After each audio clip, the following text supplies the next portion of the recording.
The silence of my house has long since become familiar. It's been 7 years since Esther died, but I still wake up every morning with the fleeting sensation that I'm about to hear her rattling the dishes in the kitchen. That feeling lasts only a moment, and then reality returns along with the silence of the empty house. In my 74 years, I no longer hope that I will ever stop waiting for sounds that will never come again. My house in Pearland is like dozens of others on our street. A neat two-story box with faded brick siding and a small backyard that I'm still trying to keep in order, though it's getting harder and harder. 37 years ago, Esther and I walked into it as a young couple full of hope.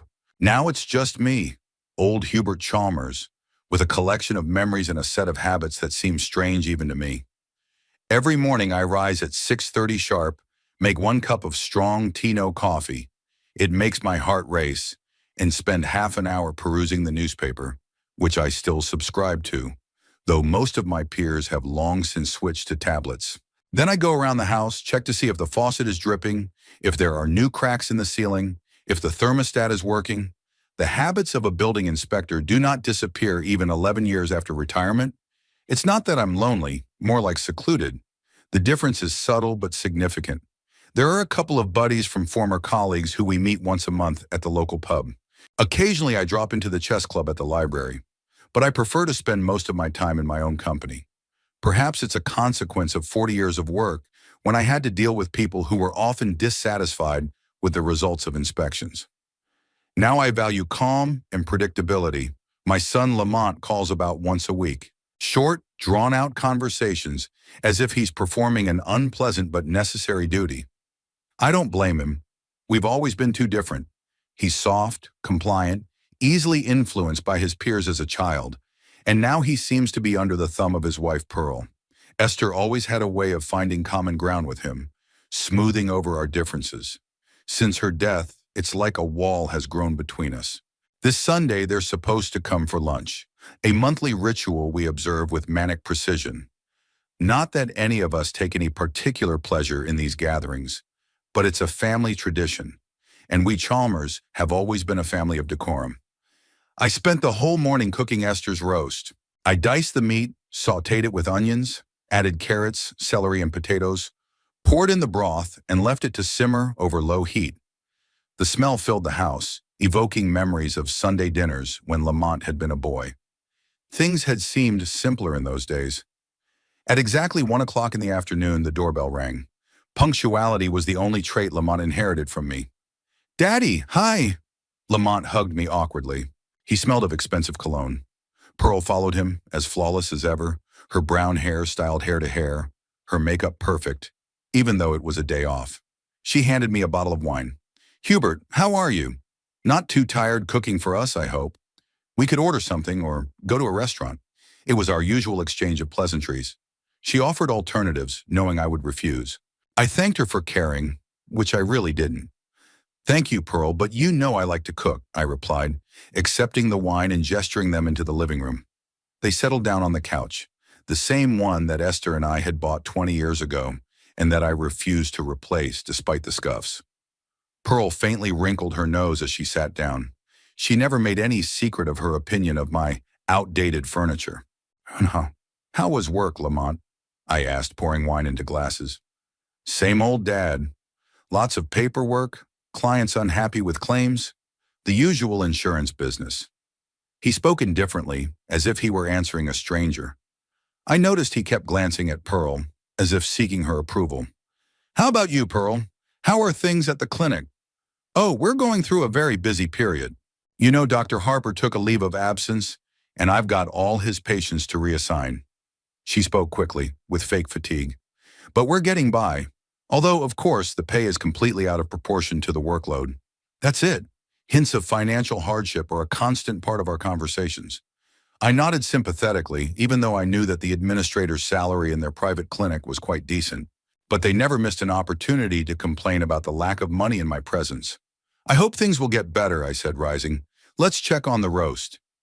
In the kitchen, Pearl hovered around me, offering to help, but more to hinder than to help. I noticed the new bracelet on her wrist, a thin gold chain with pendants. Such things don't come cheap. I wondered how that fit with their constant talk of financial hardship. It's a nice bracelet, I remarked, putting the roast into deep plates. Oh, this? She touched the jewelry carelessly. It's just a trinket. I found it on sale. You know, sometimes you come across amazing bargains. She sounded a little too carefree. I'd seen enough liars in my years as an inspector to recognize the falseness, but I just nodded and smiled. At dinner, the conversation revolved around neutral topics: the weather, the latest news from Perlin, the health of mutual acquaintances. Lamont was unusually silent, giving one-word answers and glancing at his watch. Pearl, on the other hand, spoke for two, questioning me about my well-being with exaggerated concern. Are you sleeping well, Hubert? You look a little tired. Maybe I should consult Dr. Harper. He's an excellent specialist in elderly problems. Elder problems. As if old age were a disease and not a natural part of life. But I kept a polite smile. Thank you for your concern, Pearl. But I feel fine. I get regular checkups from Dr. Mitchell, and he says I'm in great shape for my age. She looked at Lamont and he coughed as if gathering his wits. Daddy, Pearl and I were thinking, maybe you should think about moving to a smaller place. This house is too big for one man, and it must be expensive to maintain. Oh, here it comes. Another attempt to convince me to sell the house. They've brought it up more than once, with different variations. They thought I was lonely. They were worried about the stairs being hard for me to climb. They suggested I move closer to them, even though I knew full well that the last thing they wanted was to have me in the neighborhood. Thank you for your concern, but I'm quite comfortable here, I replied calmly. And financially, I'm doing quite well. Pearl and Lamont exchanged quick glances. Of course, Dad, Lamont agreed hastily. We're just worried about you. I noticed Pearl lightly touching the new watch on Lamont's wrist. Another expensive piece. As far as I remembered, last time he had a simple electronic watch that he had worn for years. This one looked expensive, with a metal bracelet and an intricate dial. A new watch? I asked, pointing to his wrist. Lamont flinched, as if I'd caught him in the act. Yes, I bought it recently. The old one broke, and this one came at a good price. Good price was as evasive an answer as on sale at Pearl's. Strange how people who complain about financial difficulties suddenly find money for expensive accessories. The rest of lunch passed in strained conversation. I noticed Pearl periodically checking her phone, hiding the screen from me. They were clearly in a hurry to leave, and when I offered dessert, the apple pie I'd baked that morning, Lamont quickly declined. I'm sorry, Dad, but we have to go. It's Mama Pearl's birthday today, and we promised we'd stop by. Oh, tell Vanity congratulations, I said, even though I knew perfectly well that Vanity Eccles's birthday was at the end of summer, and it was spring. I will, Pearl said with a strained smile. They left with a haste that was almost insulting. Lamont had forgotten his scarf, but I didn't call out to him. Let him come for it on purpose if he noticed it was missing. As I cleared the table, I pondered the strangeness of their behavior. The expensive new clothes, the constant glances, the obvious lies about Vanity's birthday. Something was definitely going on, and I doubted it was something good. After washing the dishes, I decided to check the mail. I usually do this in the mornings, but today I broke my routine because of dinner preparations. On the coffee table in the living room was a small stack of envelopes, an advertisement, a utility bill, a letter from a former co-worker who had moved to Florida. I was slowly going through them when I realized what was missing. A bank statement. It was due last week, Thursday or Friday as usual. I'd always gotten paper statements, despite the entreaties of the bank tellers to switch to electronic ones. I liked having physical proof of my finances, a document I could touch and inspect. I went through the stack one more time, thinking I might have missed an envelope from the bank, but it definitely wasn't there. Perhaps a delay in the mail, or had the bank changed the mailing dates? Both seemed unlikely. The First National Bank of Perlin was renowned for its punctuality, as was our local postal service. An unpleasant premonition stirred somewhere in the back of my mind. I remembered Pearl's new bracelet, Lamont's watch, their hasty departure. Something definitely didn't add up. I decided that tomorrow morning I would go to the bank and find out where my statement had gone. I sat down in my favorite chair, the same one in which I'd spent evenings with Esther when we'd read together. Each reading a different book, but enjoying each other's presence. The chair across from me was empty now, but sometimes I thought I could still see her silhouette, hear the rustle of the pages turning. "There's something wrong here, Esther," I said aloud. The habit of talking to her hadn't gone away after all these years. "What are they up to?" The silence of the house was the only answer, but I felt I was about to learn the truth, and I wasn't going to like it. Monday morning greeted me with the familiar silence of home and a nagging ache in my joints. The weather was changing, and my body reacted to it faster than any barometer. I slowly made my way down to the kitchen, brewed some tea, and sat by the window, watching the neighbors rush to work. Young families with children, businessmen and women all moving at an accelerated pace, so different from my measured rhythm of life as a retiree. Thoughts of the missing bank statement kept me up all night. At first I tried to convince myself that it was just a mail delay, but my mind, accustomed to systematic analysis over the years of inspector work, refused to accept such a simple explanation. There were too many coincidences. Lamont and Pearl's expensive new things, their nervousness, the lack of a statement. At precisely 9:30, when the local branch of the First National Bank opened, I was already standing at its door. Despite the soreness in my knees, I had walked the 5 blocks, a habit I'd picked up since the days when Esther and I had been saving for Lamont's education.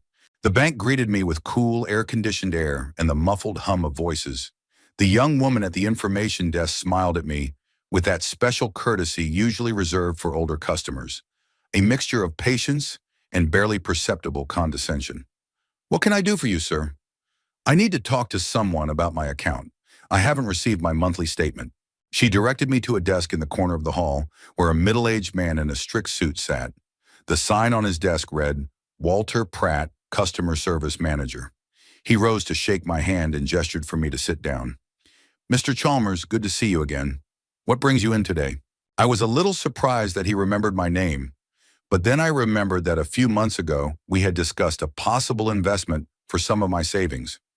"I didn't get last month's bank statement, Mr. Pratt. Usually it comes at the end of the week, but this time it's not here." He frowned, turned to his computer, and started typing something.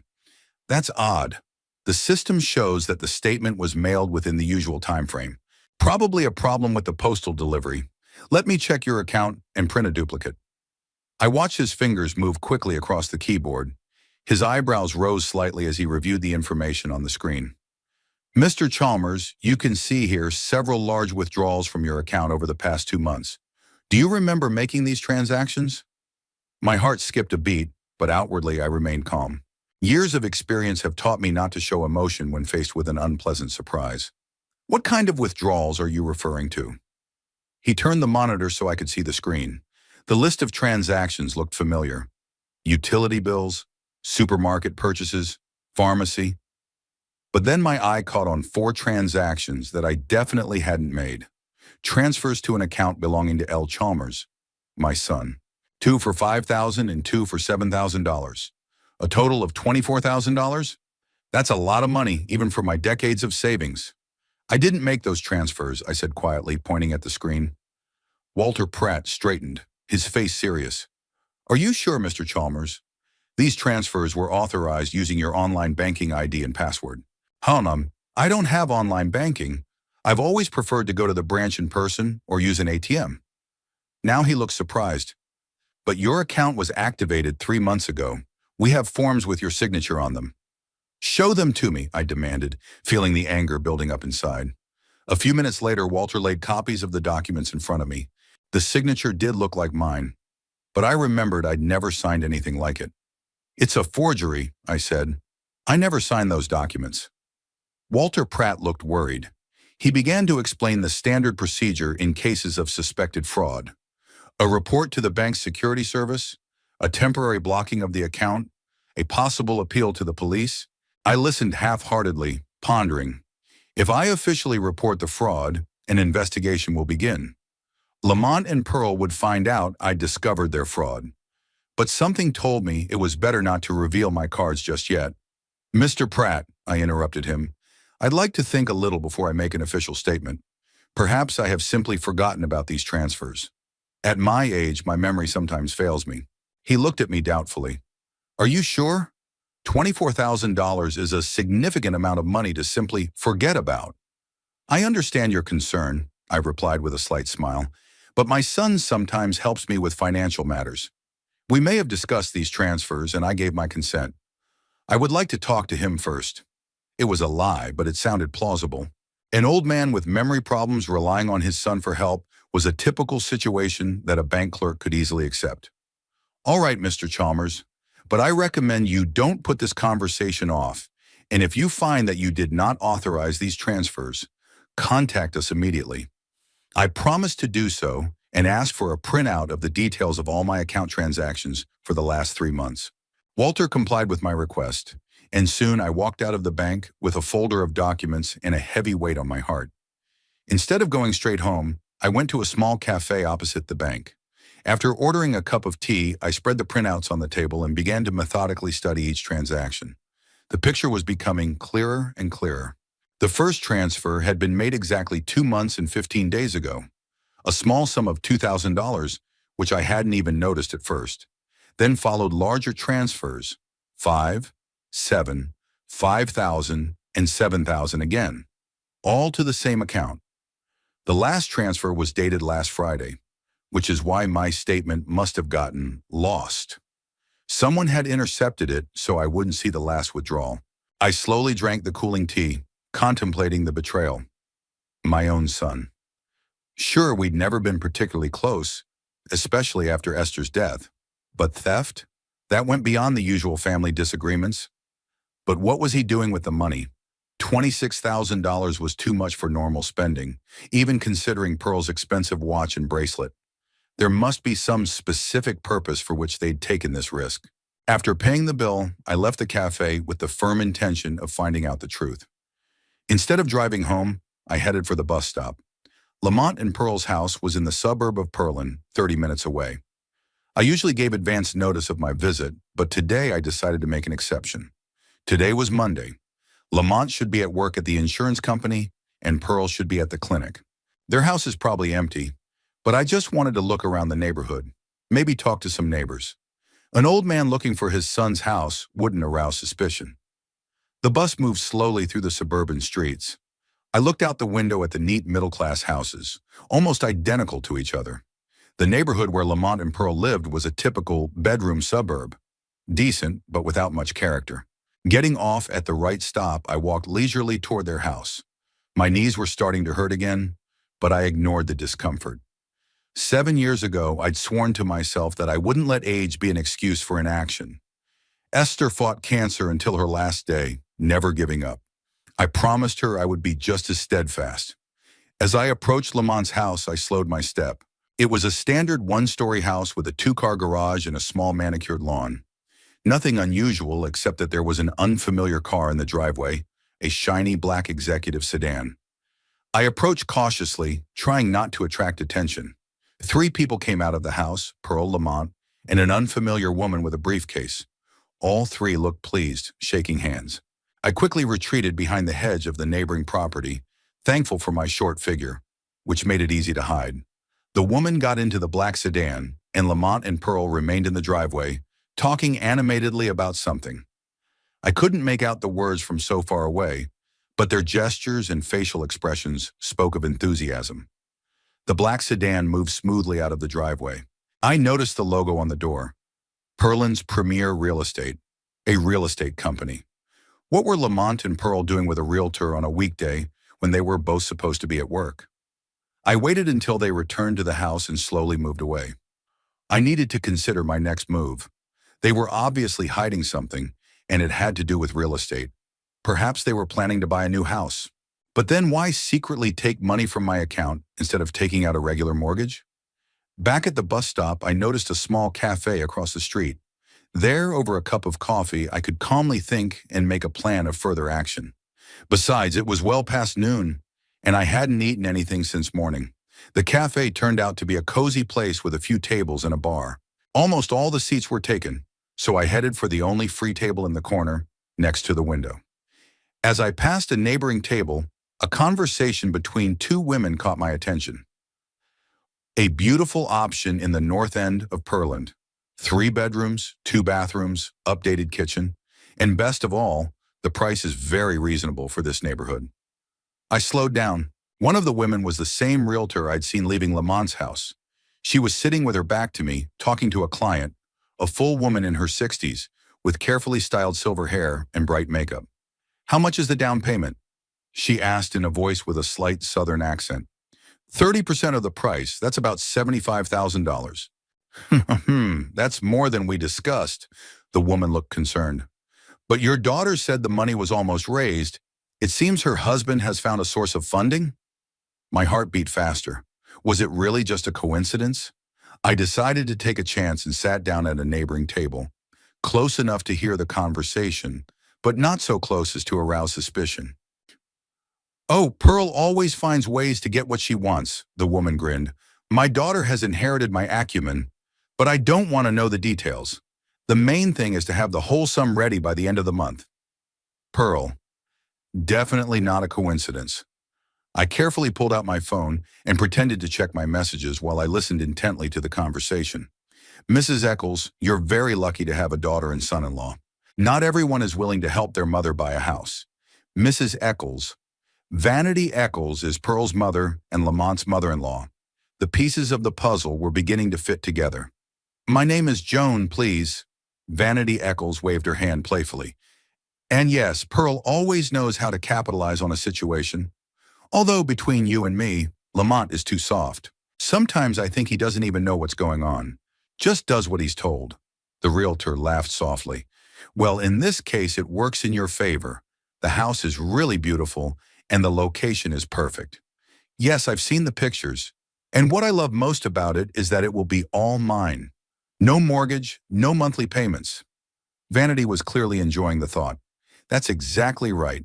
Once the down payment is made, we can close the deal. Considering the seller has already agreed to the asking price, it should go smoothly." A waiter approached my table, interrupting my eavesdropping. I quickly ordered tea and a sandwich, trying to speak softly so as not to attract the attention of my neighbors. When the waiter stepped away, the realtor was already rising from the table. "Then we'll meet on Thursday, as agreed. By then, all the documents will be ready for a preview." "That's great, honey. I'm so excited to finally have the home of my own that I've always dreamed of."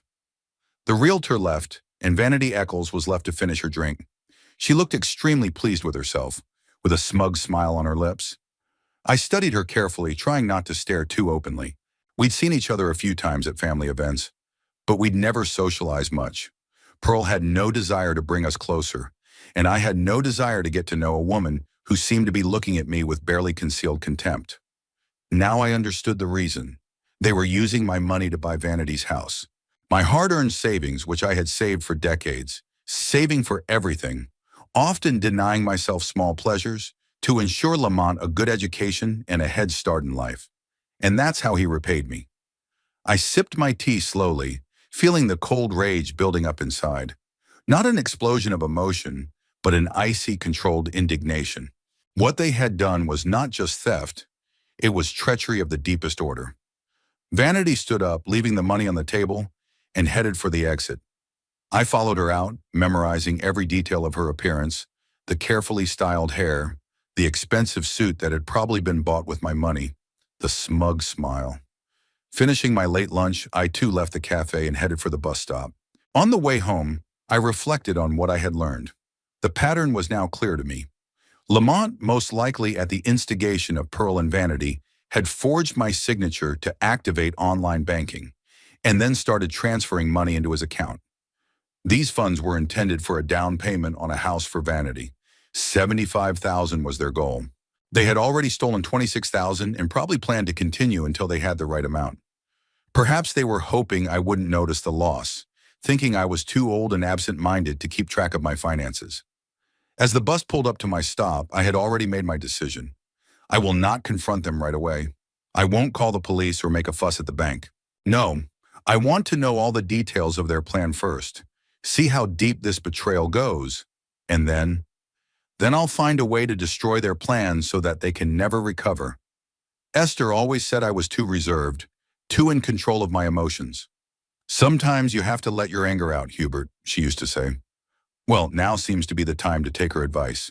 But I would do it my way, coldly, calculatingly, and as efficiently as possible. Over the next few days, I became something between a private detective and a spy. I never thought that at 74 I would be keeping tabs on my own son and his family. But life is full of surprises, not always pleasant ones. Wednesday morning, I was up earlier than usual, at 5 o'clock. Insomnia is a frequent companion of old age, but this time it wasn't the only reason for my early awakening.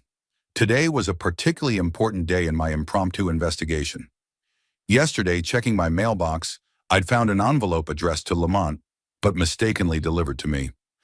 Apparently, the mailman had mixed up the addresses, which had happened before. Our last names are the same, but the streets are different. Usually, I simply redirected such letters, but this time curiosity got the better of me. The envelope bore the logo of Perlin Premier Real Estate, the same company whose representative I'd seen leaving my son's house. I didn't open the envelope. Stealing mail is a serious offense after all, but I was able to see the contents in the light. After a brief hesitation, I decided that the envelope was lost, and Lamont would never get this reminder. However, it was unlikely that he would forget about such an important meeting. I drank a strong cup of tea, ignored the morning paper, and carefully considered my plan. Maple Street was quite far from my house, at least an hour by public transportation. I needed to leave early so I could check out the neighborhood and the house itself before Lamont, Pearl, and Vanity got there. Dressed in the inconspicuous gray suit I usually wore for trips to the bank or notary public, I added a cap and sunglasses, a simple disguise but effective enough for a man my age who was rarely noticed in crowds. The drive took longer than I'd bargained for. The bus got caught in morning traffic, and when I finally got to Maple Street, the clock read almost 9. But I still had an hour to go before my in-laws' scheduled meeting with the realtor. Maple Street lived up to its name, with majestic maples growing on both sides of the road, creating a natural arch over the roadway. The houses here stood a decent distance apart, each on its own well-maintained lot with perfect lawns and ornamental shrubs. I walked slowly down the sidewalk, looking at the house numbers. 23 turned out to be a 2-story colonial-style structure with white columns at the entrance and a wide veranda. There was a for sale sign in the driveway and a sign next to it with the realtor's name. Victoria Hamilton of Premier Real Estate. The house looked impressive. Not a luxury mansion, but definitely a home for a wealthy family. Freshly painted walls, new tiles on the roof, well-maintained flower beds. Everything said that the previous owners had invested a lot of money in keeping it in top condition. I took a seat on a bench in the small park across the street, where I had a good view of the house. Here I could observe while remaining unnoticed. Taking from my pocket a bun I had bought on the way out, I began to eat my breakfast leisurely, giving the appearance of an ordinary elderly man resting in the park. At exactly 9:50, a familiar black sedan pulled up to the house. Out of it stepped an elegant middle-aged woman, probably the same Victoria Hamilton. She opened the door of the house with her own key and disappeared inside, apparently preparing for the meeting. A few minutes later, Lamont's car appeared, a used silver sedan that he had bought 3 years ago. There were 3 people in it, Lamont himself at the wheel, Pearl beside him, and Vanity in the back seat. All 3 were dressed businesslike, as if for an important meeting. They got out of the car and I noticed Vanity looking around the house with an eager gleam in her eye. Pearl was saying something to her, pointing out various details of the exterior, and Lamont followed them with a somewhat detached air, as if he were only there as an escort. Once they were inside the house, I got up from the bench and crossed the street cautiously. I needed to get closer to try to hear their conversation. Luckily, the first-floor windows were open because of the warm weather. I walked around the side of the house, trying to stay in the shade of the trees. The back porch was hidden from the street by tall bushes, and I was able to get pretty close. Voices came from what appeared to be the living room. "Simply marvelous!" It was Vanity's voice, brimming with admiration. "Cher, look at those ceilings, the fireplace. I've always dreamed of a real fireplace." "I'm glad you like it, Mrs. Eccles," replied the woman I thought was the realtor. "As I told your daughter and son-in-law, this house is a real find. The previous owners completely remodeled the kitchen and bathrooms just 2 years ago, so you won't have to worry about repairs." "Mom, do you really need a house this big?" "Sure no," Lamont asked. I could detect a hint of doubt in his voice. There are 3 bedrooms, and you'll be living alone. Don't start, Lamont, Pearl cut him off. We've already talked about this. Mother needs a comfortable home where she can welcome guests and where we can stay when we visit her. Of course, darling, Vanity added with that special intonation one uses when speaking to a child who is not very bright. Besides, it's a great investment. Real estate in this neighborhood is only going up in value. I heard footsteps and the voices began to drift away. Apparently they were moving to another part of the house. I had to change my position. I cautiously crept to the side window that appeared to overlook the dining room. I don't remember us talking about such details. Lamont's voice sounded concerned. Ms. Hamilton just said the down payment had to be at least $75,000. We don't have that kind of money. What are you worried about? It was Pearl, her tone betraying irritation. We've already found a source of funding, remember? Your father doesn't even notice we're taking the money. Couple more months, we'll have the whole thing. I strained not to miss a word. There it was, direct confirmation from Pearl's lips. But that's wrong, Lamont insisted. We should have just asked him for help, not ask, Vanity snorted contemptuously. And what would he have answered? No, of course. That cheapskate would never part with his money willingly. He'd rather sit on his pile of gold in his dilapidated house than help his own family. Shuri, Mother's right, Pearl said. Your father has never understood our needs. He thinks only of himself. Why shouldn't he help his family? That money will be ours when he dies anyway. But it's his money while he's alive, said Lamont, though his voice was no longer as confident as before. Oh, don't be so naive, Vanity cut him off. I'm going to live in the house at that silly old man's expense, and he won't even know. Isn't that fair after all the years I've worked as a secretary, barely making ends meet? While your father was safely saving his money, thinking of no one but himself. Their voices began to drift away again, and I heard the realtor offer to look at the second floor. I had to wait, trying not to give away my presence. After about 20 minutes, they returned to the first floor. Absolutely marvelous, Vanity raved. I especially like the master bedroom with that huge window and the built-in closet. I knew you'd like it, the realtor replied. Now, if you are ready, we can discuss the details of the transaction more specifically. I have all the necessary documents prepared. I heard them move to another room, probably an office or dining room where the papers could be spread out. I had to change my position again, but now I was more cautious. They had already looked all around the house and could see movement outside the window. I went around the house and found another open window, which appeared to be the study. The voices were now clearly audible. A standard purchase agreement, the realtor explained. Once the down payment is made and these documents are signed, the house will officially be considered sold. The balance will be paid at closing, which we can schedule for the end of the month. That sounds great, Vanity said. Lamont, Pearl, are you sure you'll be able to get the money together by then? Of course, Mother, Pearl answered with confidence. As long as the old fool doesn't notice the money is missing, we can keep transferring the necessary sums. We'll have enough by the end of the month. And if he does notice, Lamont's voice was troubled. Pearl laughed, and her laugh sounded harsh and unpleasant. Hubert, really, he's so wrapped up in his memories of your mother that he barely notices what's going on around him. Last time I looked in his fridge, there was expired milk. He can't even remember what he bought at the store last week, let alone how much money he has in his account. That's right, Vanity picked up on that. Besides, if he does find it missing, what's he going to do? Sue you? Against his own son? Of course not. He'll swallow it and pretend it never happened. Old men like him are too proud to admit they've been duped.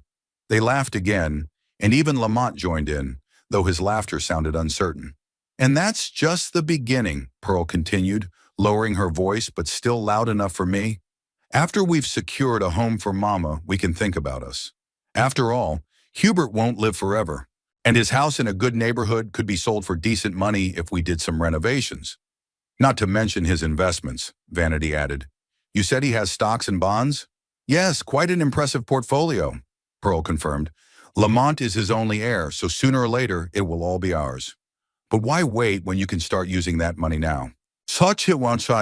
Good girl, Vanity said proudly. I always knew you'd go far. Not like some people. she alluded to Lamont, who are too picky when it comes to family money. The realtor coughed delicately, apparently feeling uncomfortable with such a frank discussion of financial machinations. So, if you agree to the terms, I'd suggest setting up an appointment to sign the preliminary documents next week.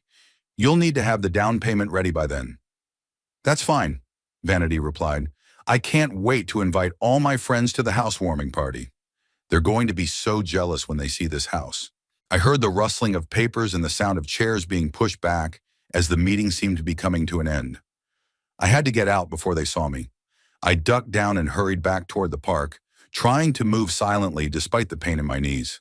When I reached my bench, I relaxed and assumed the posture of an elderly man napping, pulling my cap over my face. A few minutes later, I heard the sound of automobile doors, and cautiously opening my eyes, saw Lamont, Pearl, and Vanity getting into the car. The realtor was standing at the front of the house, waving goodbye to them. They looked pleased, especially Vanity, who was literally glowing with happiness. As their car disappeared around the corner, I slowly got up and headed for the bus stop. My head was buzzing from what I'd heard, and a cold rage flared in my chest. They weren't just stealing my money, they were planning to take everything I had. And not only were they planning, but they were discussing it with such contempt, such blatant disdain, as if I were not a living person with feelings and dignity, but merely a source of funds, an unfortunate obstacle to their well-being. Old fool, cheapskate, silly old man. These words rang in my ears, wounded more deeply than I could have imagined. Even Lamont, my own son, eventually joined in their laughter, albeit tentatively. On the drive home, I tried to sort through my feelings.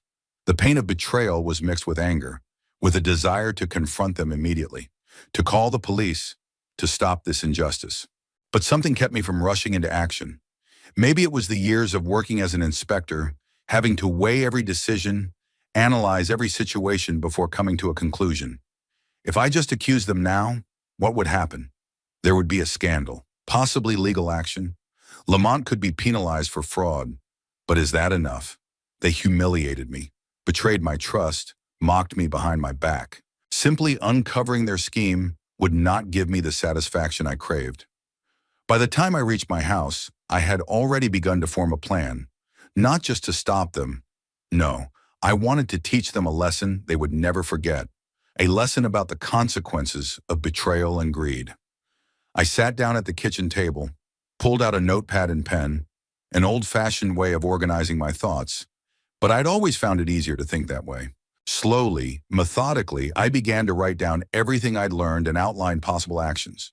The first thing I had to do was to secure my finances, next find a way to thwart their plans to buy the house, and finally to make sure that not only would they get nothing of my fortune now, but that they would never see a dime of my inheritance. I remembered how Esther had once said to me, "Hubert, you take too long to think over every move, and sometimes miss the moment for action." She was right in many ways, my dear Esther. But this time I will not miss my moment. I will act decisively and without hesitation. I'll live in the house at that silly old man's expense, and he won't even know, Vanity boasted. Well, that silly old man knows. And pretty soon, they'll all find out what he's capable of when he's betrayed by those closest to him. I was up most of the night. My thoughts were swarming in my head, keeping me awake. The words I'd heard yesterday kept echoing in my mind, causing almost physical pain. Old fool, cheapskate, silly old man. That's what they think I am, and my own son laughed along with them. I felt defeated in the morning, but my resolve only grew stronger. After taking a shower and drinking a cup of strong black tea, I opened my old leather-bound workbook, the same one I had used in my last years at the building inspectorate. On the first page I wrote, Plan of Action. The first thing to do was to secure the remaining money. To do this, it was necessary to visit the bank and change all the access data, as well as to file an official statement about the forgery of documents. Then to contact old colleagues. During my 37 years as a building inspector, I had acquired an extensive network of contacts in real estate, construction, and city government. Many of these people were indebted to me.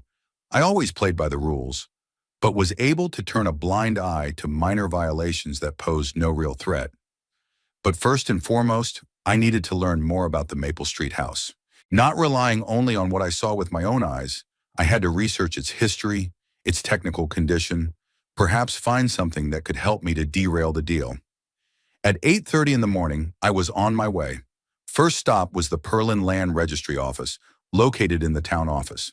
I knew the building like the back of my hand. I had spent countless hours there studying plans, permits, and the history of various structures. The woman at the front desk was unfamiliar to me, a new employee, too young to remember me. But when I explained what I needed, she smiled and directed me to her older colleague. "Mr. Chalmers," Doreen Parker exclaimed when she saw me. "What a pleasant surprise. It must be about 5 years since you've been here." "Almost 7, Doreen," I replied with a smile. "Since I retired. How are you? How are your grandchildren?" "Oh, growing by leaps and bounds." Her face brightened at the mention of grandchildren. "The oldest is 13, can you believe it? And you, still living in the same house?" "Yes, nothing's changed." I didn't go into detail about my life. "Doreen, I need your help. I'm interested in the history of a house on the north side of town, 23 Maple Street." She frowned. "A professional interest or?" "Personal," I answered. "I might want to buy property in that neighborhood." It was an easy lie to tell, though I usually preferred to tell the truth. Doreen nodded understandingly and turned to the computer. "Let's see what we have for that address." She pressed a few keys and the screen displayed information about a house on Maple Street. I read carefully over her shoulder, memorizing all the details. The house had been built in 1980, and in 2005, it had been extensively remodeled. The current owners had purchased it 10 years ago and were now selling it due to a move to another state. Everything looked pretty normal and legitimate. Is there any record of problems with this house?" I asked. "Construction violations? Neighbor complaints? Anything like that?" Doreen shook her head. "Nothing of any substance. The usual renovation permits, one minor city planning code violation a few years ago. The owners built a gazebo without a permit, but then they retroactively filed everything. It wasn't what I was hoping for, but I wasn't going to give up so easily." "And could I ask who did the last home inspection?" She turned to the computer again. "The last routine inspection was 18 months ago. The inspector," she squinted at the screen, "or Trevor Morris." I nearly jumped for joy. Trevor Morris, the young inspector I'd once taken under my wing, teaching him the finer points of the profession. He was a bright lad, but a bit insecure. I not only helped him understand the technical aspects of the job, but also defended him when he almost got fired because of an error in a report. If anyone really owed me a favor, it was Trevor. "Do you have his contact information?" I asked as casually as possible. I wanted to ask him more about the house before I made a decision. Doreen hesitated, clearly questioning whether she had the right to give out such information. "Actually, it's not exactly protocol, but considering who you are," she wrote a phone number and email address on a piece of paper. "Don't tell me you got this from me, okay?" I nodded gratefully, taking the piece of paper and asking for a copy of the last inspection report. Doreen agreed, even though it was a violation of the rules. We both realized I owed her for that incident with her garage roof when I turned a blind eye to the lack of one of the permits. Exiting the building, I headed to a small cafe nearby. After ordering tea, I spread the documents out on the table and began to scrutinize them. Trevor's report was thorough and detailed. I'd trained him well, but there was nothing of substance that could interfere with the deal. The only thing that caught my attention was a small note that the basement ventilation system had been upgraded without proper authorization. I decided to call Trevor. He agreed to meet me at the same cafe in an hour. He was just taking a break between inspections. He walked in exactly 60 minutes later, still lanky and gangly, though he had matured considerably in the years we hadn't seen each other. We exchanged news and I learned that he had been promoted, married, and had a son. Finally, I cut to the chase and told him that I needed information about the house on Maple. When I asked about the problems that weren't in the report, Trevor tensed up but then shared. "There was one oddity that I noticed but didn't include in the report. In one of the second-floor bedrooms, I noticed a bulge in the wall near the ceiling, and there was an unusual sound when I tapped on it, as if there was a void or something not quite solid. I thought it might be leak marks or even mold, but without special equipment, I couldn't check. It was exactly what I needed. Not a specific violation, but a suspicion that needed checking. "Trevor," I began cautiously, "I need you to do a second inspection of this house, an official one." He looked unsure, and I had to reveal part of the truth, that my sister-in-law was going to buy a house for her mother with money stolen from me. Showed the bank statements as proof. After some hesitation, Trevor agreed to do a second inspection, looking especially closely at the suspicious wall. The next item in my plan was the bank. Walter Pratt was surprised to see me so soon, but I was adamant that I wanted to file a formal report of forgery. I spent the next hour filling out forms, giving statements, and providing all the necessary documents. The bank promised to investigate and return the stolen funds if my allegations were confirmed. I changed my PIN number, online banking password, security questions, and phone number to confirm transactions. Now, any attempt by Lamont or Pearl to access my money would be blocked immediately. Before I left, I asked Walter to recommend a good attorney to change my will. He gave me 3 contacts, and I immediately called the first one.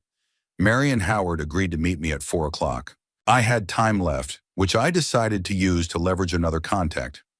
Harry Jenkins of Golden Key Estate Agency, a competitor of Premier Properties. We hadn't seen each other for 3 years, but we quickly found common ground. I mentioned the Maple Street house casually, and Harry checked the information in his database. Nothing unusual. Standard inspection, no major problems. Although, there's a note here about a scheduled follow-up inspection just the other day. That's odd. I asked Harry to find out the results of that inspection when it was done, and he agreed. The last item of the day was a meeting with attorney Marion Howard. Her office was located in a modern business center in the business section of Pearland. I told her about the theft of the money, the betrayal of my son and daughter-in-law, and my desire to change my will so that they would not receive a dime of my inheritance. Marion listened to me with professional compassion and suggested several options: leaving the estate to a charitable organization, setting up a trust with certain conditions, or distributing the inheritance to friends or distant relatives. I was interested in the option with local institutions, especially Evening Light Nursing Home, a nonprofit organization that provides care for seniors who have no family or whose families cannot care for them. "I want to leave the bulk of my estate to them," I said firmly. "But I want to include one condition. My daughter-in-law and son must be officially notified of where the money they were so eager to receive went." Marion smiled understandingly. "That can be arranged. We'll include a clause stating that the executor of the will must provide them with a copy of the document and notice of the distribution of the inheritance." I nodded with satisfaction. The plan was beginning to take shape. Checking on the house, protecting the finances, changing the will. All these steps led to one goal: to show Lamont, Pearl, and Vanity that they had miscalculated, thinking I was a helpless old man, easily manipulated.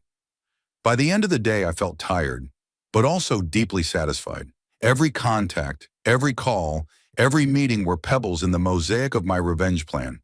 I wasn't going to physically harm them or even publicly humiliate them. No, my revenge would be colder and more effective. I would simply deprive them of what they craved: my money, my house, my inheritance. When I got home, I sat in a chair with a cup of tea and pictured the faces of Lamont, Pearl, and Vanity when they learned that all their plans had fallen apart. The thought brought me grim satisfaction. "You see, Esther?" I spoke into the emptiness of the room. "I'm not the helpless old man they think I am." The next 3 days passed in relative peace. I did the usual things: reading, watching TV, working in the garden. But it was only an outward calm. Inside me, a storm of emotions raged: anger, resentment, the pain of betrayal, and surprisingly, a grim satisfaction that I was finally in control. Wednesday morning, as I was watering the roses in the backyard, the phone rang. It was Trevor. "Mr. Chalmers, good news." I could hear the excitement in his voice. "I did a follow-up inspection of the Maple Street house." "What did you find?" I asked, trying to hide my impatience. "You won't believe it. Remember that strange bulge on the bedroom wall?" I insisted on a more detailed examination with special equipment, and we found black mold. Not just a little bit, but a whole nest of it. It had spread all over the inside of the wall and had partially spread to the ceiling. I held back a smile. even though Trevor couldn't see me through the phone. Is it a serious problem? Very serious. Black mold can cause serious allergic reactions, respiratory problems, and it's extremely difficult to remove. To remove it completely, you'd have to open up the entire wall, possibly part of the ceiling, treat it with special chemicals. This is expensive and time-consuming. So what now? I've compiled an official report on the violations. A copy will be sent to the current owners as well as the real estate company selling the house. After talking to Trevor, I called Harry. He confirmed that the deal was in danger of falling through. The black mold remediation could cost tens of thousands of dollars, and the risk of recurrence remained high. That evening, the doorbell rang insistently. Looking out the window, I saw Lamont's car. He stood on the doorstep with an expression on his face as if he had just swallowed a lemon. Next to him, tapping her foot nervously, was Pearl, her usually immaculate hair looking disheveled today. Lamont, Pearl, is something wrong? You never arrive unannounced. Dad, Lamont began in a strained voice, we need to talk. It's important. I stepped aside, letting them into the house. They sat down on the couch, and I settled into my chair across from them, maintaining an expression of polite interest. So what brings you to me in such a hurry? Lamont and Pearl exchanged glances. It was obvious that they had rehearsed this conversation, but now that they were face to face with me, they were a little confused. Dad, we're having financial difficulties, Lamont finally said. Quite serious. Oh? I acted surprised. But you have a steady job at the insurance company, and Pearl has a good position at the clinic. What happened? Lamont hesitated, glancing at Pearl. We decided to buy a house for Pearl's mom. She's getting older, and it's getting hard for her to live in her apartment. We found a great deal, put down a deposit, but it turns out there's black mold in the house, Pearl interjected, clearly unhappy with the way Lamont was talking. Now the deal's in jeopardy, and we've already invested a substantial amount of money. Black mold? I shook my head sympathetically. That's a really serious problem. But shouldn't the realtor have warned you about such things? That's just it, Pearl exclaimed, and her voice rose. Nobody knew about the mold until yesterday. Some inspector showed up and did an extra inspection that nobody ordered. And here's the result. We're losing the house and money. I made a thoughtful face as if trying to understand the complex situation. But if you've already paid just the deposit, can't you just walk away from the deal and get your money back? It's not that simple, Lamont said, glancing at Pearl again. We've had some difficulties with the bank. What kind of complications? There was a pause. Lamont clearly didn't know how to continue without revealing the theft. Our account is frozen, Pearl finally said. Something to do with a security check. We can't access our funds. That's terrible, I feigned concern. And what does the bank say? When will they unfreeze the account?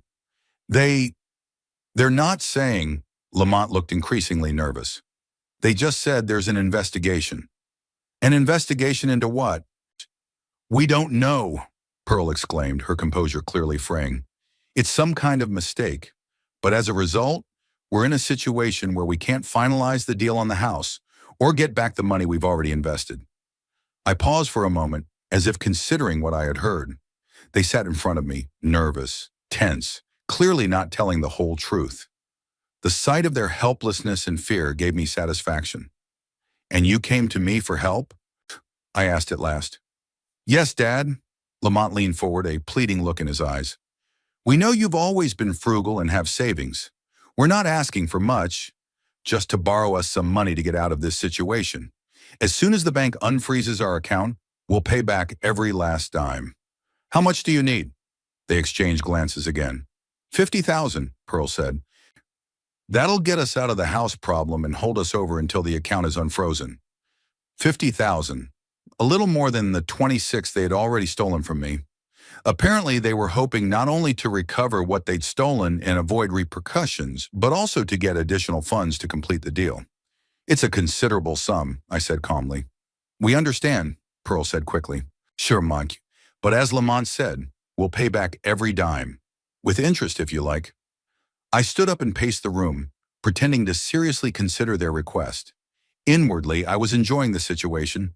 They didn't know that I knew about the theft. didn't know that I was the reason for the discovery of the black mold. They didn't know that their account had been frozen on my initiative. I could help, I said finally, turning to them. Shinor, but I have conditions.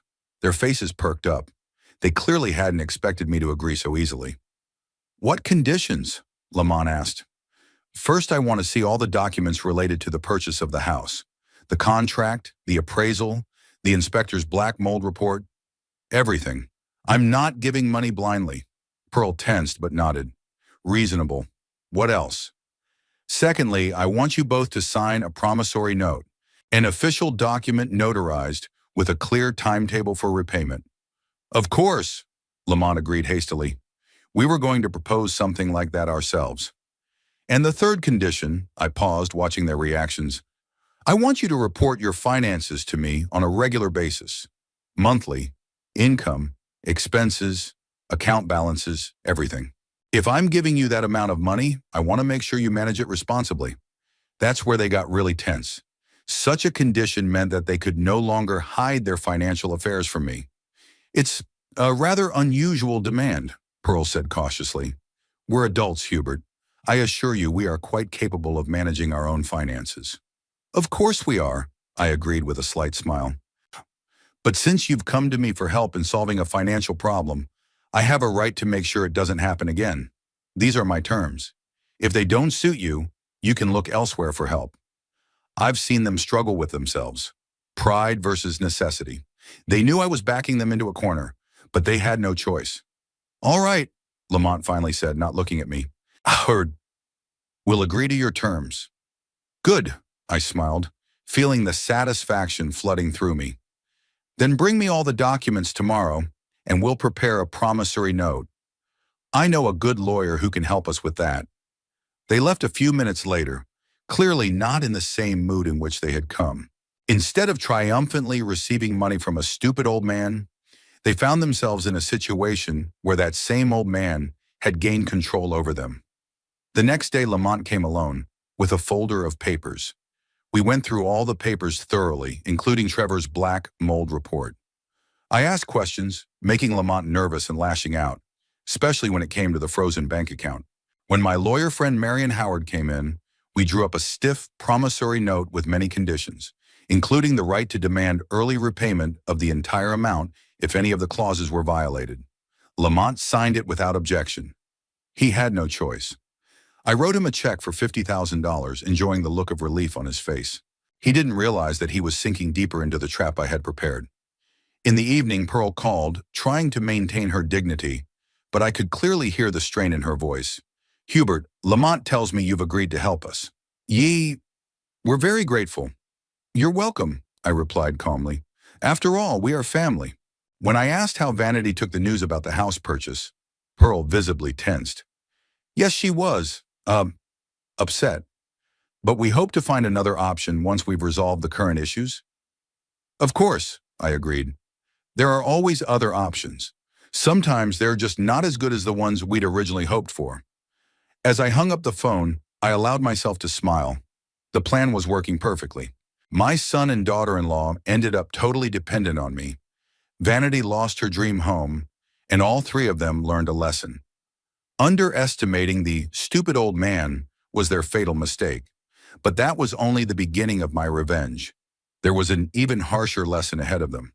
For the next 2 weeks, I watched my plan methodically unfold.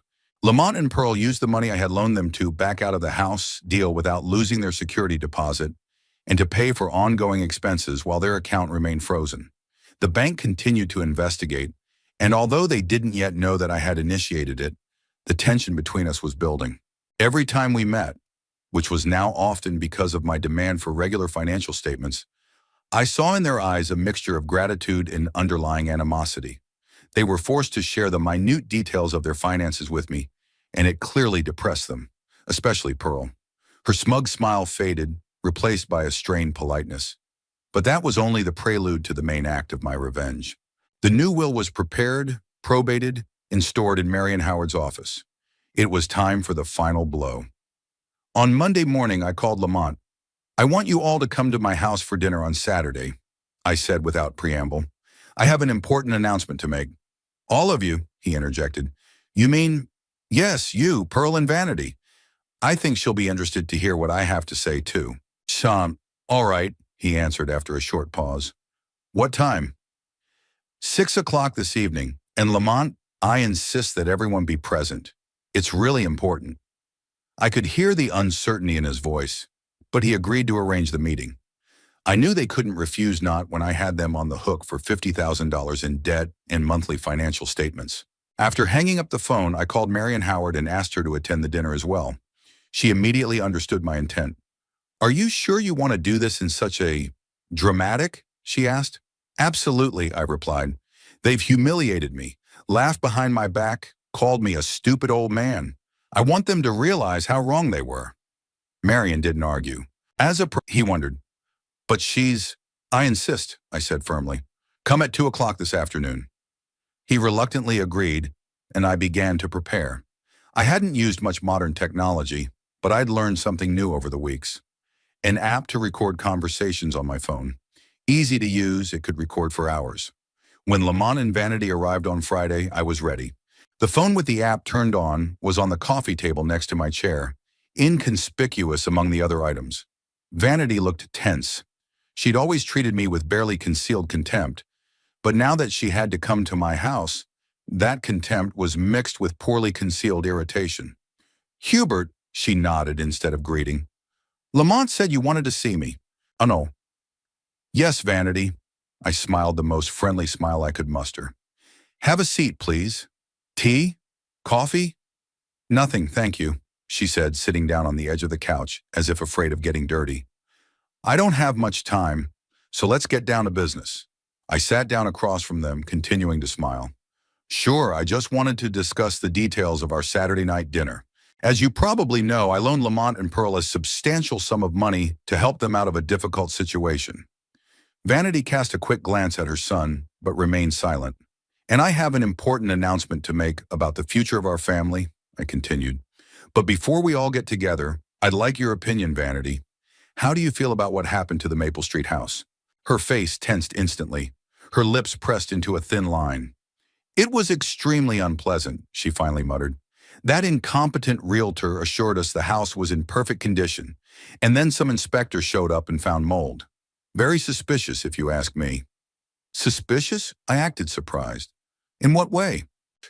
I mean, Vanity leaned forward, that this inspector came out of nowhere, right after we posted bail.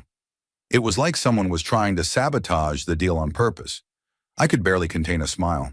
She was closer to the truth than she realized. A strange coincidence indeed, I agreed. What now? Are you planning to look for another house? Of course, she snorted. Otto, I'm not going to live in my cramped apartment for the rest of my life. I deserve better after all my years of work. And I take it Lamont and Pearl are helping you with the search and financing? Vanity cast a quick glance at Lamont, who sat with an absent expression. Naturally, they're close to me. Not like some people, she looked at me meaningfully, who sit on their money and don't help their relatives. Mama, Lamont began cautioningly, but I gestured for him to stop. It's all right, Lamont. Vanity has a right to her opinion, and I'm glad she's expressing it so frankly. It's refreshing. Vanity seemed to take my words as a surrender because her tone became even harsher. You know, Hubert, I've always found it odd the way you treat your money. You have more than you can spend in your remaining years, but you keep saving as if you were afraid you'd die in poverty, while your own son and his family, my daughter and I, have to make every penny count. Mom, please, Lamont tried to intervene again, but Vanity was unstoppable. No, I'll say it. For years we've put up with your stinginess, your lectures about frugality, your judgmental looks when we allow ourselves something new. You think we haven't seen you looking at Pearl's bracelet or Lamont's watch? As if they weren't entitled to pretty things. I listened to her tirade with an impenetrable expression on my face, secretly glad the recording was going on. It was even better than I'd expected. And worst of all, Vanity continued, completely ignoring Lamont's attempts to stop her, you continue to live in the past, clinging to the memories of your wife as if that justifies your indifference to living people, to your family. Mom, that's enough, Lamont finally said sharply. That's not why we came here. But I raised my hand. No, let him go on. It's interesting. So you think, Vanity, that I'm obliged to share my money with you? That my savings earned through 40 years of hard work should automatically go to my relatives simply because they have desires they can't satisfy with their own money? Vanity crossed her arms across her chest. Don't overreact. I'm talking about normal human generosity, about helping loved ones, about not being a selfish old man who would rather rot with his money than let someone else have a better life. I nodded slowly, remaining calm. I see. And you certainly think you deserve that money more than I do? Of course I do, she exclaimed. I have many more years of life ahead of me, unlike you, and I want to spend them in comfort, not in the hole where I live now. Mom! Lamont looked completely shocked. Stop it right now! But it was too late. Vanity had spoken her mind, and I had gotten exactly what I wanted, a clear, unambiguous record of her true attitude toward me. I rose slowly, signaling that the conversation was over. Well, thank you for your honesty, Vanity. It really clears up a lot of things. I'll see you at dinner tomorrow. They left a few minutes later, Vanity with the look of a man who believes he has won a victory, Lamont with an expression of horror on his face. As soon as the door closed behind them, I turned off the tape and listened to it. Perfect. I now had all the trump cards I needed for the final scene. Saturday night came faster than I expected. I spent the day cooking dinner. Nothing fancy, just a roast, salad, and apple pie for dessert. Food wasn't the highlight of the evening. At exactly 5:30, Mary and Howard arrived. We went over all the paperwork one more time and discussed a plan of action. Are you still sure? She asked. It's going to be quite painful for everyone involved. Especially for them, I said. But yes, I'm sure. They deserve it. At 6 p.m., minute to minute, the doorbell rang. Lamont was pedantically punctual as always. I opened the door with a smile that must have looked sinister on my usually reserved face. Good evening. Come in, please. They entered warily, like people expecting a catch, but not knowing where it would come from. Pearl looked tense but tried to hide it behind a professional smile. Lamont was pale and avoided my gaze.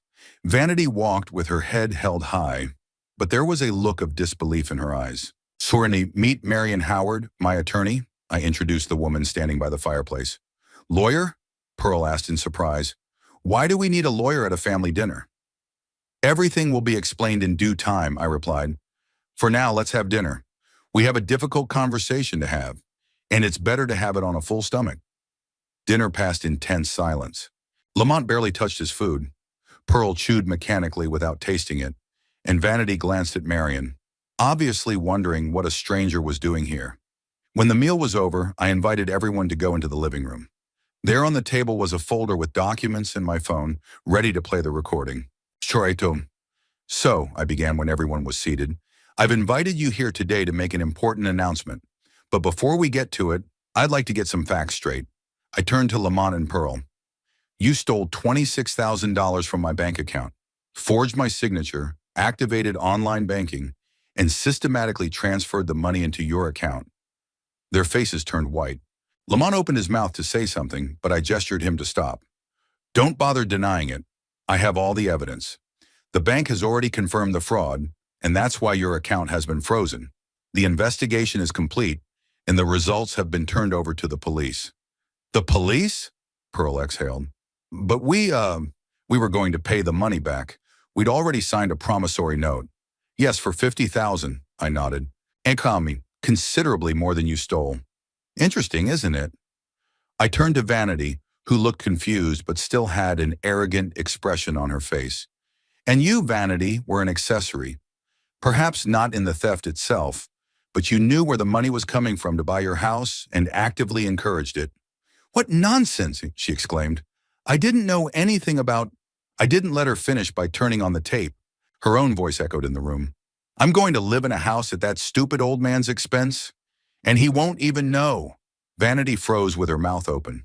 The recording continued, replaying the entire conversation I had overheard outside the Maple Street house, and then went on to yesterday's tirade where she called me a selfish old man and talked about how little time I had left to live. When the tape ended, there was dead silence in the room. Lamont sat with his head down and his hands over his face. Pearl looked as if she had been struck. Vanity froze like a statue with an expression of shock and rage on her face. It's, that's illegal, she finally squeezed out. You had no right to record us without consent. Maybe, I agreed calmly, and you can sue me if you want.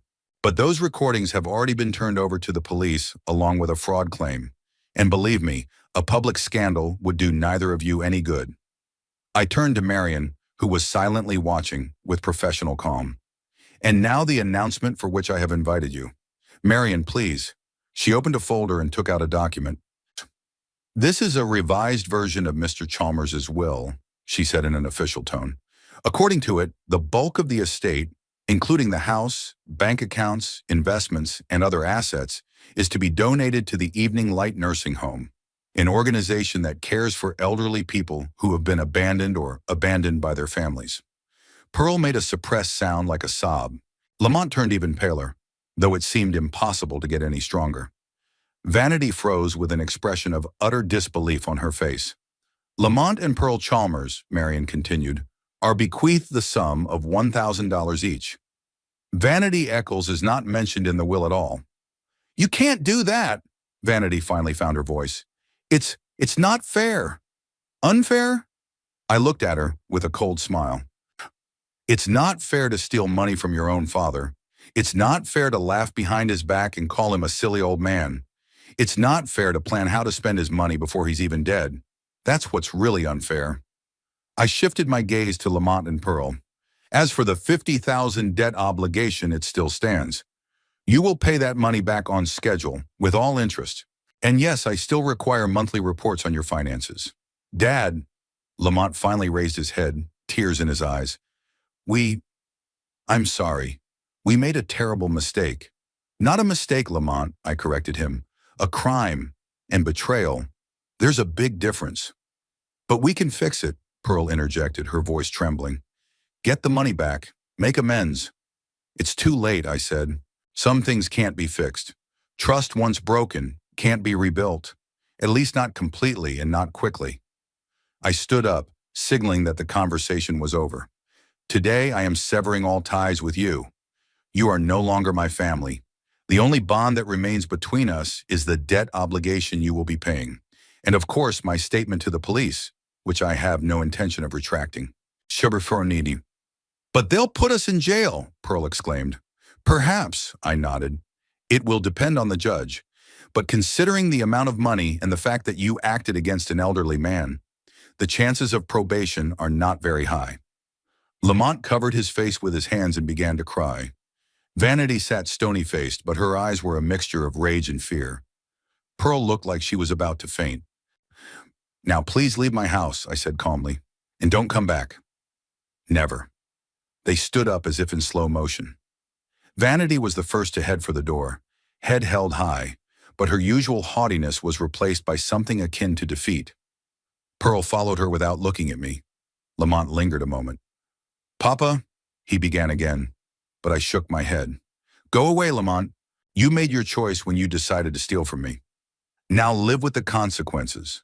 When the door closed behind them, I felt a strange mixture of emotions, satisfaction at the revenge I'd accomplished, bitterness at the final break with my only son, and something akin to relief, as if a heavy weight had been lifted from my shoulders.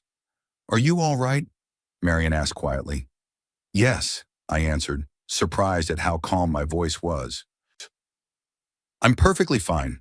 For the first time in a long time, she gathered her papers and left, leaving me alone in the empty house. I sat down in my chair, the same one Esther had once sat in, reading books in the evenings. The house was quiet, but that silence no longer pressed on me as it had before. It was peaceful. I knew I had litigation ahead of me, perhaps Lamont and Pearl's attempts to contest the will or avoid criminal liability, but that didn't scare me. I was prepared to defend my decision to the end. I also knew that I was truly alone now. The last ties to my family had been severed, and that was my doing. But being alone doesn't always equal loneliness. Sometimes it means freedom from toxic relationships, from betrayal, from the constant feeling of being used. I poured myself a glass of whiskey, a rare luxury I usually only allowed myself on special occasions. This night was definitely special. To new beginnings, Esther, I said aloud, raising my glass, and to justice. Outside the window, the sun was beginning to set, painting the room in golden colors. Tomorrow would be a new day, and I would meet it without the burden of betrayal, without having to pretend to ignore manipulation and lies. I will meet it as a free man who has finally gotten justice and regained control of his own life. There was a bitter joy in that, not pure happiness, but satisfaction that the truth had prevailed, that evil had not gone unpunished. And if I had to be left all alone to do it, well, that was a price I was willing to pay. Life goes on, and now I will live it on my own terms, without the shadow of fraud and betrayal hanging over me, with the bitter satisfaction of justice restored.